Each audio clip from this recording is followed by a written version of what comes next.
Hello friends नमस्कार welcome to सुहाइश blog मु सुहासिनी आज आपण मानक पई मकर संक्रांति स्पेशल मकर चाउल रेसिपी नहीं के आसीची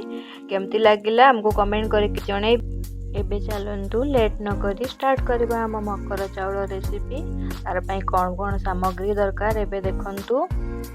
चाउल मु बासमती चाउल छोट छोट बासमती चाउल मु नहीं जाइए ताकू 2 घंटा कि सोक करके पानी रे रखीदबा एबे देखो सोक कर सारिकी ताकू ग्राइंडिंग करदेले छोट छोट खाली दाना टिके टिके थिबो ग्राइंडिंग करिवे आउ नडिया कोरा किछि मु नहीं जाइए गोटे बाउल नडिया कोरा एठी पाइनएप्पल नहीं छेना आमे नहीं क्षीर छेना एटा नहीं तापर एबे देखंतु कंचा क्षीर आमे नबा गोटे कप मु कंचा क्षीर नहीं आप क्वांटिटी देखि नेबे एटा पाचिला कदली सपेटा एपटे आखु देखंतु आखु तो निश्चय पकेबे एटा हला एप्पल आ ऑरेंज आ पोमेग्रेनेट माने डालिंब आ एटा हला हमर एपटे कहंती कटक पटे कंद कहंती बारीपदारे ताकू तिड़ौ कहंती आ काजू किशमिश अल्प नहीं जाइछि अदा छेचा नहीं जाइछि गोलमरीच गुंड एबे देखंतु हमर जा जा दरकार मकर चाउल पई रेडी गला आ महू किछि नहीं 2 चम्मच महू आमे दबा आउ गुड़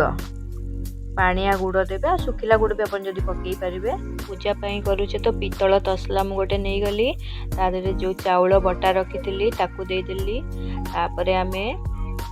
चाउल बटा दे सारला परे तादरे आमे एबे नडिया कोरा जो रखिथिले नडिया कोरा को दे दबा नडिया कोरा पकेला परे आमे जो छेना नैथिले क्षीर छेना जोटा आमे नैथिले एबे से क्षीर छेना को एबे दे दबा क्षीर छेना पके देले नेक्स्ट एबे आमे फ्रूट्स जा सब काटी के रखिथिले दबा एबे गोलमरीच गुंड काजू किशमिश अदा और तिड़ौ जो रखिथिले माने कंद जोटा सेटा को आमे पके देले तिड़ौ को खंड खंड कर दबा कंदटा को आमे देखो खंड खंड कर देले जल्दी मिलई जीवो सेटा तापर एबे आमे जब फ्रूट सब जो काटी के रखिथिले पाइनएप्पल एबे दे देले पाइनएप्पल दे सारला परे एबे अलगा फ्रूट सब जेते रखिथिले एप्पल ऑरेंज पोमेग्रेनेट सपेटा आखु कदली सबु फ्रूट्स को आमे एबे दे दबा केते सुंदर देखा होची देखन ठाकुरंग पई होची एटा बहुत भोगटा भी बहुत टेस्ट लागे तापर सब फ्रूट्स देला परे आमे क्षीर गोटे कप रखिथिले एबे आमे क्षीर दे देले क्षीर देला परे आमे 2 चम्मच बड़ चम्मच रे गुड़ दबा आमे गुड़ यूज करते ठाकुर पूजा पई कि गुड़ ही यूज करा जाए चीनी यूज करा जाएनी तापर एबे 2 चम्मच गुड़ देला परे हमर एबे महू दे आबो महू आमे 2 चम्मच महू दे दबा आमे एबे देखंतु महू तापरे गोटे चम्मच गुआ घी आमे पके दबा एबे ताकू सब को भल से एबे चलंतु मिक्स कर दबा गोटे स्पून ने भल से मिक्स कर देबे देखंतु केते सुंदर देखाउ जे प्रसाद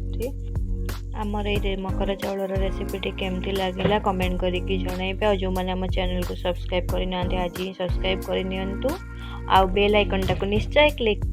जमती नुआ नुआ वीडियो नोटिफिकेशन आपण मानक पाखरे पहुंची करिवो happy Makar Sankranti to all of you bye bye friends.